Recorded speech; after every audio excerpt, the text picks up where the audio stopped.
So this is a part of a view of this particular wind gauge made by, I don't know, Eole. I'll have to get the right pronunciation of that. So I'm up on Dartmoor and put it on the tripod. This is a good thing about this particular wind gauge. You can put it on a tripod. So I'm just going to switch it on up here for a moment. There we go. So if you can see on there, we got 4.2 miles an hour, maximum 4.4, average 4.1, and I've set it down here to an average over, I think that's 1 hour I've set it on to. It's 1 hour average. So you can actually go back and look at it and see what the settings are. Now the great thing about this one here so far that I've found is it really does pick up very slow movement. So it's barely moving. You've got 1.4, 0.6.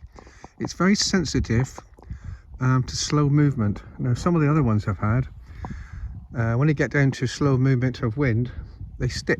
But these here, this one here, as you can see, it's whizzing along very, very nicely at a very light wind. Now apparently these are, the bearings in these are actually magnetic or something. So it's basically, it's hovering slightly. So you have to keep them level. So I'll try to get it level on the tripod, and we'll leave that for a while and see how we get on with it. But the idea is you can set these tripods up like this any way you like. Obviously I'm on Dartmoor, and you can leave it for however long you want to leave it, really, a good number of hours, and it'll get the average wind over that period of time. So you can sort of, I don't know, for people who want to get ideas of where to put particular things to, best place for wind or the least place for wind, then this is the job for it. So that's why they do it, and it's a very, very lovely piece of kit. So I'll just pop up to it. So we say we're very light winds here this morning. You know, we've popped up to 4.9, average of 3.7 so far, 5.4. Very, very smooth bearing. You just can't even hear it moving. It's just ticking along very gently. So we had a 1.3 then. Okay, well I'm gonna leave that chugging in for a while, and later on we can have a look and see what the average speed was on it. There we go, we'll leave that for a minute.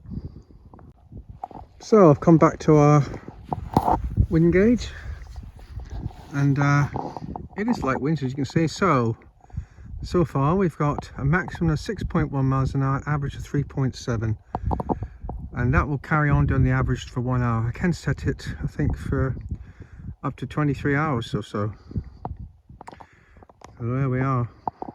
Recommend this device. It's really good. It's top quality.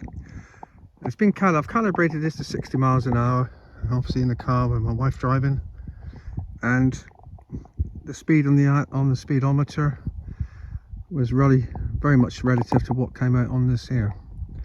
But further test for different environments. This is a test in light winds, a light winds test, which is definitely very good, and in a comfortable environment. Obviously if you've got rough winds, this tripod will blow over no problem. So you'd have to have a lot of lead weight or some kind of weighting to keep it down, or else you're going to have that over in no time if you've got 70 or 80 mile an hour winds blowing. So there we have it. Hope you enjoy that. It's a nice device, it's worth having.